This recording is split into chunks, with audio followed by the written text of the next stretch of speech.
For decades, North Korea has been one of the world's biggest challenges.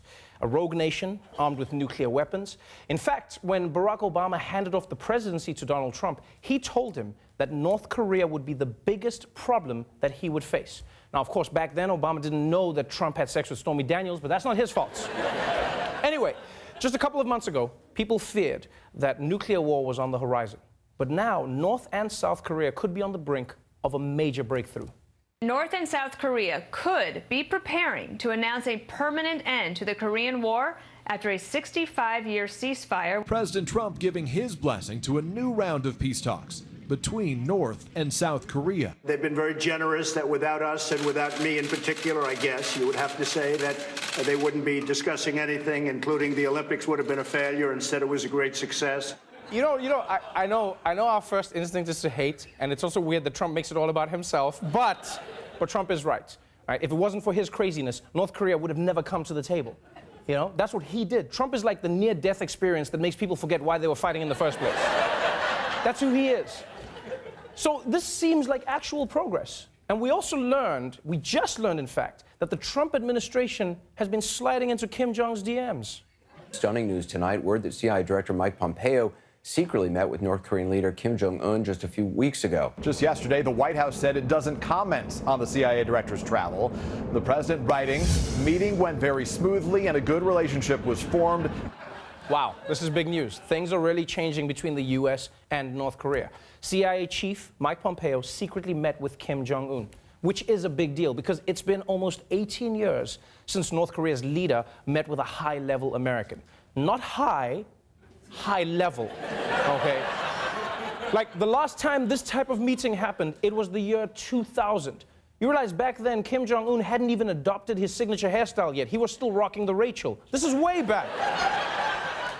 And I will say, in this whole story, it's so funny to see how excited President Trump is about finally getting something right.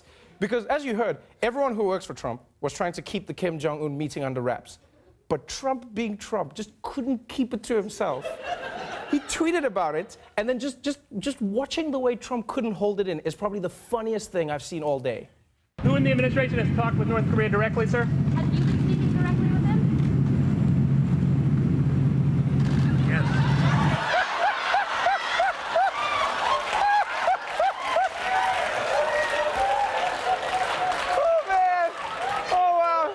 He was trying so hard. He was trying so hard, but he couldn't help. You could see he was like, be presidential, be presidential, be presidential. Yes. Yes, we talked to him. 3 p.m. on Tuesday in a secret location. No, I'm sorry. Can we just play that one more time? Can we play it one more time? Who in the administration has talked with North Korea directly, sir? Have you been speaking directly with him?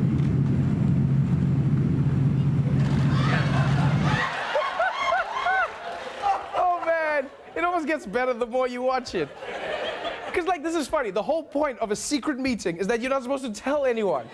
If you're in the CIA, you must dread sharing information with Donald Trump.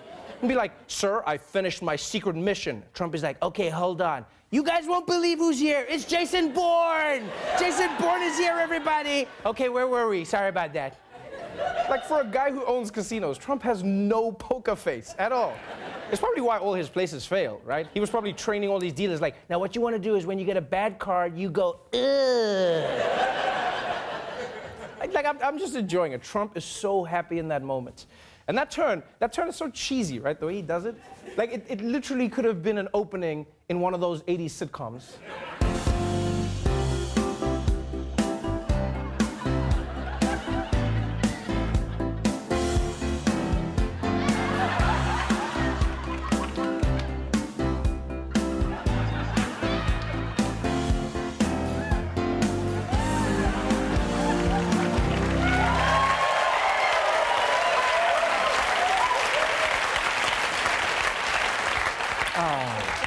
Donnie's World is taped in front of a terrified studio audience. Now look, for Japanese Prime Minister Shinzo Abe, this is no sitcom, right? Japan is right next to North Korea, which means even Kim's laziest missiles can hit them. And they're taking this seriously because Japan is also looking to rescue citizens who were kidnapped by North Korea. So if your fate was in the hands of Donald Trump, how would you feel? The planned meeting between President Trump and North Korean leader Kim Jong-un is giving Japan heartburn.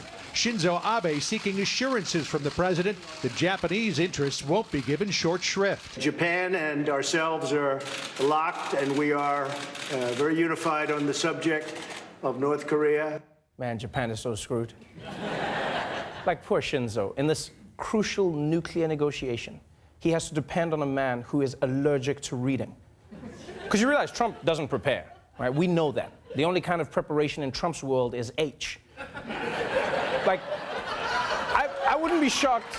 I wouldn't be shocked if Shinzo is figuring out fun ways to try and keep Trump engaged in the material. You know, he's just like, okay, Donald, when I say no, you say nukes. No, nukes. No, nukes. Okay, perfect. So you do that when we meet Kim Jong-un. He's like, wait, I thought you were Kim Jong-un. No, Donald! 오나타 왔을 때는 신다루!